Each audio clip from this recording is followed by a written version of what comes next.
Hello, ladies and gentlemen. Welcome to Frontline, a show where we discuss issues of the world in general, Africa in particular, and Nigeria in focus. I'm your host, Austyn Ochu Jr.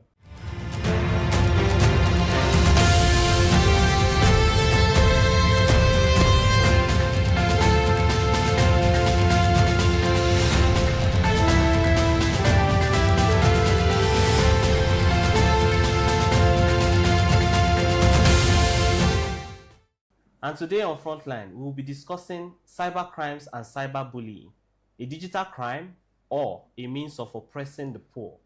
You know, I'm not doing this alone. I'm doing this with one of Nigeria's finest activists, a human rights activist, and of course, the state coordinator for Activista Nigeria, FCT. You know how we do it here, we allow our guests to introduce themselves. So, sir, please can we meet you, sir? Thank you very much, Austyn. Yes. Yeah, I'm Emmanuel Orinya by name, Okay. the state coordinator, Activista FCT, and also I'm a human rights activist, an entrepreneur, an educationist by career, and also a social justice advocate. And I'm very happy to be here this morning to discuss on cyber crimes, cyberbullying, cyberstalking. Yes. Okay, it's very good to have you in the studio, sir. Thank you very much. Thank you. It's a pleasure to have you here. You can see our guest wears many hats, and it's a pleasure to have you here. So first of all, we'll discuss. We've heard a lot about cyber crimes, cyber stalking, cyberbullying. Yeah. So what exactly? How do you differentiate cyber stalking and cyberbullying? So cyberbullying mostly happen online on social platform. Okay. You get people invading in privacy of others, Okay. threatening them, insulting them, targeting their weak aspect of their life. Okay. So Probably in the comment sections. Yeah, mostly in the comment section. Okay. And not just comment section, it also goes on to direct message. Wow. You know, someone can post out a picture of themselves and you get people start insulting the looks of the person. It's also cyberbullying. When you body shame someone online, it's cyberbullying. So when somebody posts something and you say this person is a fat, That's cyberbullying. whatever is. Once you insult someone online, you're already bullying him. And most times it goes a long way affecting them physically, emotionally. You don't know the emotional state of the person when the person posts, and then having insultive words going to that person. Okay. It goes a long way affecting them, not just online, their image online, also physically. And in every 1 to 3 adolescents, they face cyberbullying online. Unfortunately, Okay. they face cyberbullying. So is this the same as cyber stalking? Like cyber stalking, it's mostly affects the elderly ones, the grown-ups, whereby someone that knows you physically, Yes. trying to get your attention, but probably you are not interested. Person goes online. In every of your posts, he's there. In every of your social media platform, he's in your DM. Even when you try blocking, you discover the person still finds a way to reach out to you. Creating multiple accounts. Yes, another thing is that in cyber stalking, you get to the person, you get to see one particular person on every of your posts, but they are not actually there promoting you. They're actually there inconveniencing you, making your life difficult. And then most times, the image of the person is tarnished. So cyber stalking and cyberbullying are actually birds of the same feather. So they're siblings. They are siblings, yeah, from one family of crime, the cyber crime. It's just that the cyberbullying mostly affects adolescents. Okay. Because as a grown-up, you can't bully me online. Yeah, you can actually bully me. You are bullying me, yes. But there is I have this resistance that you can take it. Yeah, I can take those bullyings because I've passed through it maybe from childhood as an adolescent, and then being a grown up. You can easily just overlook some statement and some comments when you post something out there, because you have passed through so many stages and you have come to a state of realization of who you are. But stalking goes far beyond just social media, because you can see, have a situation of someone stalking a lady. Mostly it even affects women and girls than even guys when it comes to cyber stalking. You see someone following up with ladies online, chatting them, they are not replying, finding a way to, it goes a long way that sometimes they might even try hacking the account of the person. That's just to get the attention. Stuff. Yeah, just to get the attention of the person. So it's an underrated crime actually right now. So you do agree that it's a crime? It's a crime. Okay, so how is this received in Nigeria? Is it a crime that has been persecuted in Nigeria? Do you think that the police are doing enough to bring people that cyberbully or cyberstalk to book? There have been some cases where cyberbullying cases that reached the level of prosecution, and sometimes some people get fined. I think there is a law that guides cyberbullying in Nigeria. Okay. I think doing a recent research, I found out that actually there is a law in Nigeria that if someone is cyberbullying you, you can take the person to court, and there is a 3-year sentence or a fine attached to it if proven guilty. Okay. And it also goes down to defaming. Defaming too is also a cyberbullying. That's why you get to see a well-known activist in person of Very Dark Man telling the elites that if someone is putting out statements about you, that it's defamatory statement, and you feel that what the person is saying is wrong, instead of using the police to just go to the person's house and arrest him and lock him up, take him to court, because there is a law that guides you. You get justice if you are able to prove that this statement this person put out there is defamatory. And there are cases. There are cases that defamatory statement was taken to court and the person paid fine for it. Okay, but based on this statement, especially with the Very Dark Man issue, we've had other persons that have had this same issue, and unfortunately they are still rotting in the police cell. So that means they do not get to the courts. They just use police and like use the police in quotes and then arrest these persons, and before you know, we don't hear from them for a very long time. When this issue of cyberstalking and cyberbullying, there's another part of the topic you mentioned. Yes. Is it a tool to oppress the poor, or it's a cyber crime? Yes. You can see that it's also a tool that is being used to oppress the poor. Another typical example is I'm going to give a recent example of this real estate activist. Yes. I'll call him a real estate activist because he has been actually calling out... That's Scott? Yeah, Scott. He has actually been calling out real estate owners that have actually not met up with what they said they were going to provide to their customers. Yes. And he has been posting legit information with proofs. How are you sure that these are legit information? If the group is coming out to say that this is not legit, how are we sure that it's legit? Is it not? It's left for the courts to prove that. It's left for the courts to prove that. Yeah. That's why there's the part for you to take the persons to court. Okay. There's a part for you to take the person to court, and you can't have 5 different people coming out and saying you did this and all of them planned it. 5 different cases on the same issue, the same company, and the same company with the same name, with documents. If the documents were forged, it's left for the court to prove it. Actually, it's not for you to actually go and arrest these persons, and then it's a cyber crime. There is a law that allows you to take the person to court. Okay, I think in your perspective, you believe that Scott Iguma has been detained unjustly? He has been detained unjustly. Okay, but they say that they invited him for several times and he did not show up. Invited him to clear on the claims.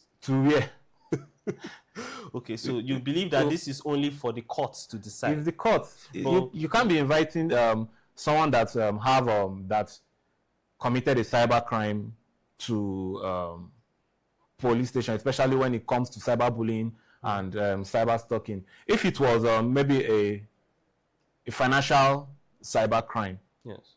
like Economic the and financial. Economic and Financial Crime Yes. Commission, maybe you defraud someone online. Yes. Now that is a different case entirely. Not when I said so person did so thing and then police is picking you up. Instead of investigating the matter, police is picking you up. I feel the law, yes, like they say, in quotes, protects the elite. Now, when there are some laws that are being given out, yes, that is expected to, serve everybody, some people actually find way around it. Those laws. Be it emotional blackmail, be it monetary wise, they find way around those laws. So the little ones that can even help the poor are not even helping them. I understand that. I understand. So in your perspective, your opinion, what do you think should be done around this cyber? Do you think that it's better to decriminalize this cyber stalking and cyber bullying in such a way that it's a bailable offense completely until maybe you are proven guilty in the courts? Because this issue of the police holding people in detention, what do you see about that? Like I said earlier, there is a law, yes, that guides cyber bullying, whereby if proven guilty, is either you are spending 3 years behind bars or you are paying fine, and the fine ranges from, I think there was one that the person was given sentenced to 3 years or fine of 150,000. I think that was around, was it 2020? I can't really remember.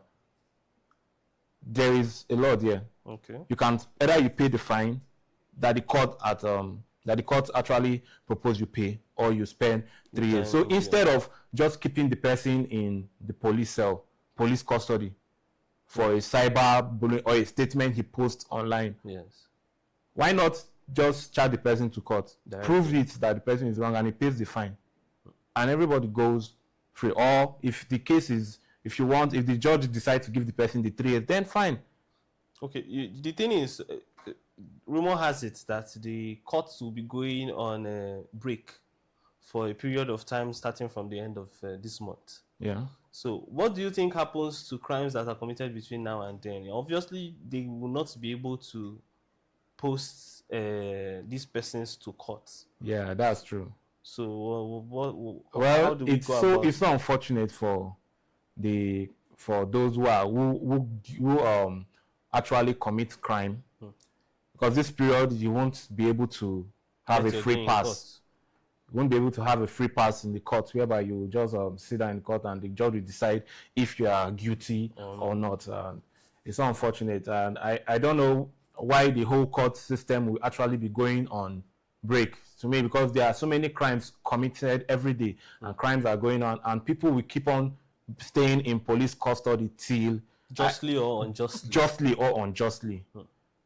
But there are so many cases of people that didn't commit crime and still are in the police cell. Okay. So also we've had guests that have said that the cyber crimes and cyberbullying as a crime, a lot of people do not know. Do you think this is true? Yes. Especially those from the low-income households. Yes. Very, very true. Very, very true. Some people don't even know that what they are doing, they are committing a crime. That's where it's, even when the law is strong enough, so many people will be roped in it, because they don't even know that they're actually committing a crime. Okay. That someone can actually take them to court and then their life is being messed up. Just because you want to have feel good about yourself. You want to have a face on social media. I want people to see. You want to crack joke. You want to make fun. You don't. There was a time. I'm not totally. I won't say I'm innocent about the whole cyberbullying. I've found myself being in that position that I actually made some statements, some comments on person's posts because I wasn't aligning with what the person posted at that time. And it happens when you are when you feel, sometimes I would say it's out of anger. You are not happy with someone's post, and the person is not actually tailoring his post to that's your own ideology, and then you tend to flare up and say and things. you know, say things. And my what I did was, someone posted that if nobody sends him money under another person's post, that if the person did not send him money for breakfast, that he has not eaten for some days, and the person didn't send him money, that he was going to kill himself. That was what the guy posted, that he was trying to me, he was already blackmailing the guy. That why will you just go on that one post and say, if the person did not send you money, that you are going to kill yourself? It's not like he's even his brother or something. That was not like, don't kill yourself. Instead of killing yourself, at least you have 2 kidneys, you can sell one and then take care of your family with it. After I made that comment, I was trying to be funny, actually. But it's a very serious But it was a very serious comment. Yes. The regulatory system on X, it was on X, had to block my account. I think that's one of the solution I think should be so the regulation of social media post and statement. I think we are now moving to an AI generation. Actually. And if we can actually have an AI driven system that flags out cyberbullying statements on every social media platform, it will go a long way reducing it. Whereby it will be an automated system. Yes. If it's going to have, it picks up on words. On words, but you know that are related to insults. It's in place, but Nigerians can be very smart. They that's why funny ways to coin the word. Because those statements were being developed and was being updated by non-Nigerians. Actually, they were being updated by non-Nigerians. So as an AI society, we by ourselves need to have an AI regulatory system that is centered on Nigerian culture. Because someone can actually type in broken English, and the AI might not recognize it. He won't pick it up because it's been typed in broken. Yes. So I was interacting sometimes with some other Africans from Zambia and Zimbabwe, and I found out that these people don't actually understand broken. We're 2 Nigerians in the whole training there. And if we want to talk, we'll just start speaking broken. And they don't understand anything we are saying. They will just know we are speaking in our language. They are speaking in the Nigerian language. They know that yes, it's broken, but they don't understand it. So if we have an AI-centered, AI Nigerian-centered, driven cyber bullying application, something that regulates, a regulatory system that is being driven by, that is being sponsored by AI, and it's locally designed. I get that. That makes so that when you type in it broken, it flags it. Actually, that makes sense. Someone can actually defame you right now, or cyberbully you in Hausa, and you type it in Hausa. But because you don't understand Hausa, you can actually go and use translator, and you will know what the person is saying. Actually, so the quick one. Where do we draw the line between freedom of expression and this cyber bullying and stalking? Because some activists have come out to say it is their right to express themselves at will, and that considering it a crime, whatever it is that they say outside, it's infringing on their human rights. You know, freedom of expression and cyberbullying, people have actually used freedom of expression to justify their cyberbullying act. When you cyberbully someone and then you are not saying it's freedom of expression, it's your right to express yourself. It's the same person you are cyberbullying, it's his right to express himself. So in short, that means where your own right starts, where your own stops, another person's right starts. we had there was this case. Okay, what do you want to say about the case of the copper girl who Yes, I was expressed going to herself, bring that. who expressed herself online on how everything was hard, how the whole system of the country was telling on her. Yes. She was punished. She was now punished for it, yes. Telling her that to take down the video, to withdraw her statement. And we had so many activists who were backing her up that, yeah, she's actually expressing herself. That was the freedom of expression.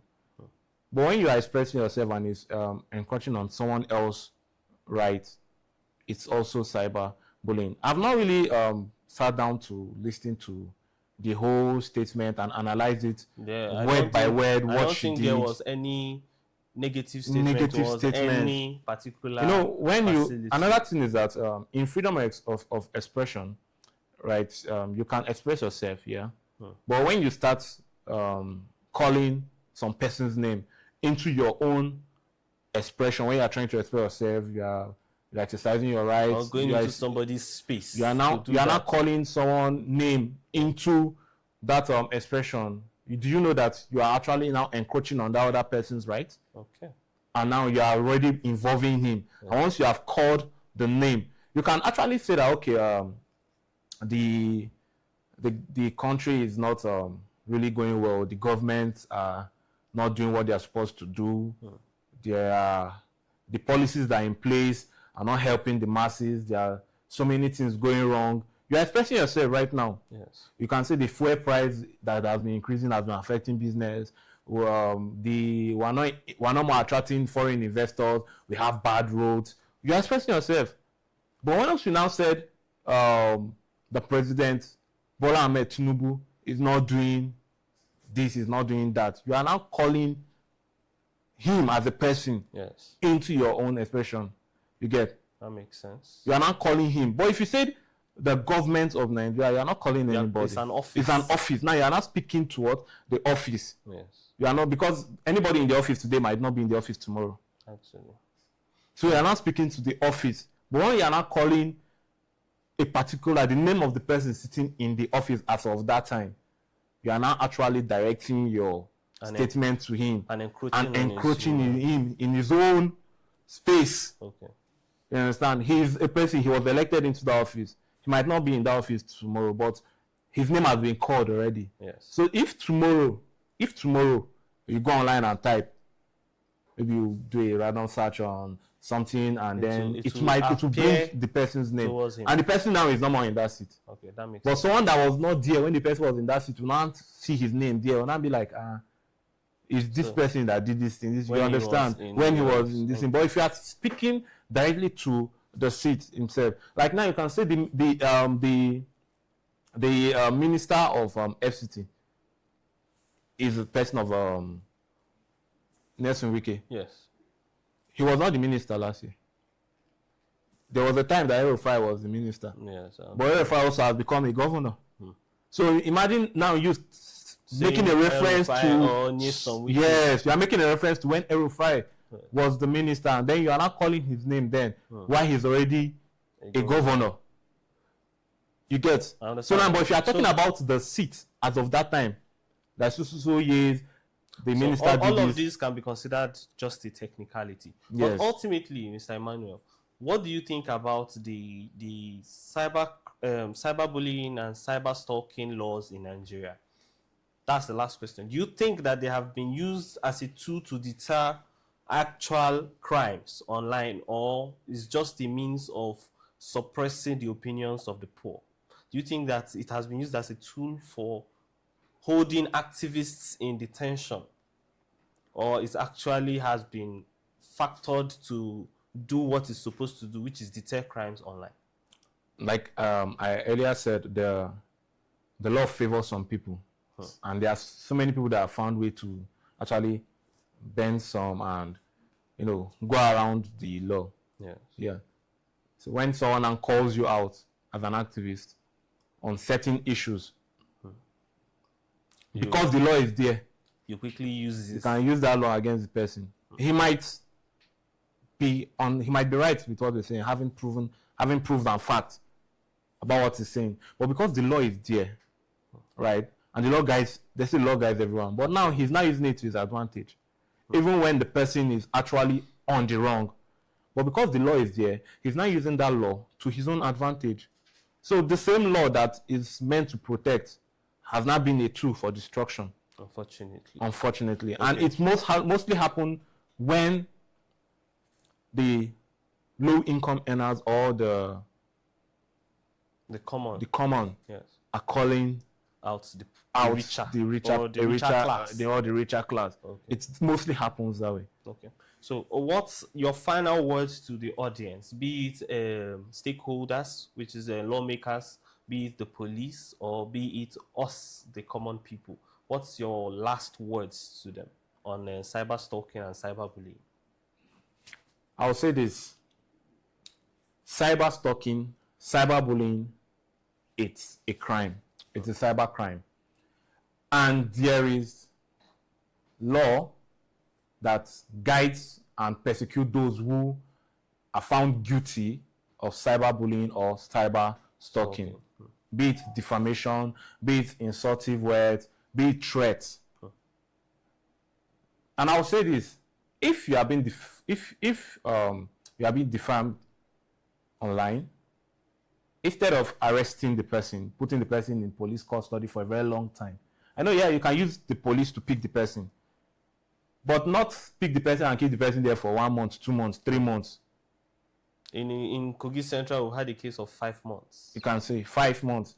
Now the person's life has been paused for a statement that has not been proven if he actually is lying or saying the truth. But you know that if the same person really had the resources, he would get himself out of there.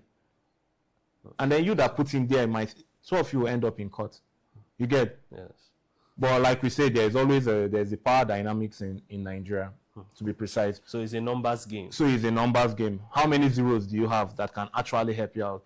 So with that being already out, I'll say to to citizens of Nigeria, yes, watch what you post online. Watch how you react to comments, how you react to people's posts. Watch what you comment about people.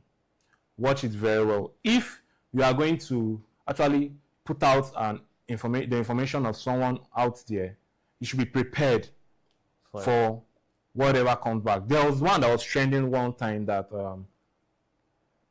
people leak out maybe a personal videos of ladies or guys, using it to threaten them and then keep collecting. That's blackmail. Blackmail. It's also a cybercrime. Okay.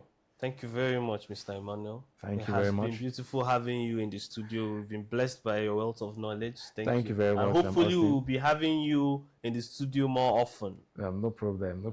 Thank you very much, Austyn, for the opportunity to share my thoughts on the topic. Thank you. Okay, this has been Frontline with Mr. Emmanuel, the State Coordinator of Activista.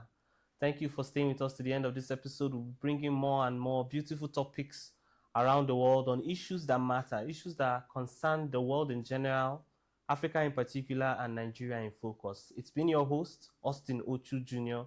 Thanks for watching till the end. Don't forget to like, subscribe, and of course share. Leave your comments in the comment section. What you think that we should be discussing next. Maybe your topic will be our next episode. Thank you so much. Bye-bye.